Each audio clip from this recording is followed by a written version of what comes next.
Hey there. So the Lord sent me 5 more people today. So I'm going to save my first rider for last because it's the best one.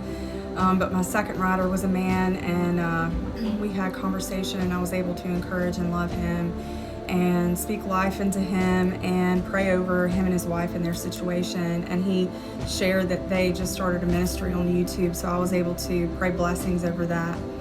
And the Lord actually allowed me to feel that he had a shepherd's heart, so I could speak into that a little bit as well.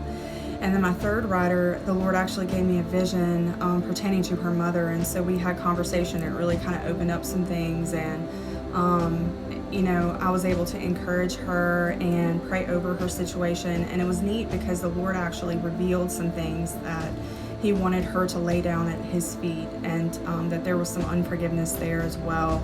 So that was really beautiful, and she was really encouraged and blessed at the end of it, especially, at the end whenever I was able to pray over her, and she was just like, wow, like it can only be explained by God, and it's so true.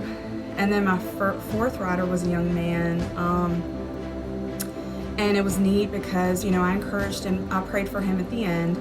But it was neat because I asked him, I was just listening to him as he talked, and I asked about his relationship with the Lord, and he was like, it's so funny that you asked me that, because I've been thinking about that. Like, I really need to, get back into my relationship with the Lord and work on that.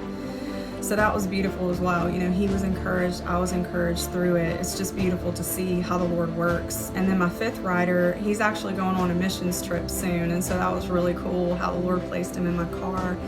And I was able to pray protection over him and bless him in that way. And I was encouraged, we got to experience the presence of the Lord together, which was really awesome. So my first rider, he got in my car, and he was an atheist, and he left my car as a Christian.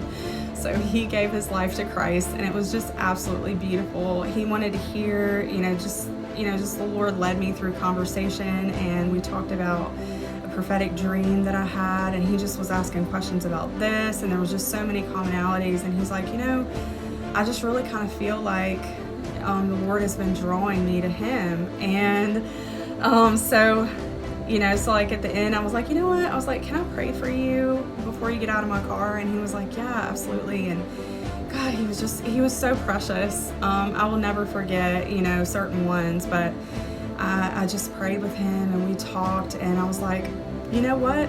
Do you want to become a Christian today? Do you want to accept Christ as your Lord and Savior? And he was like, yes, let's do it. And so we did it, and we cried together, and it was just absolutely beautiful. What an honor.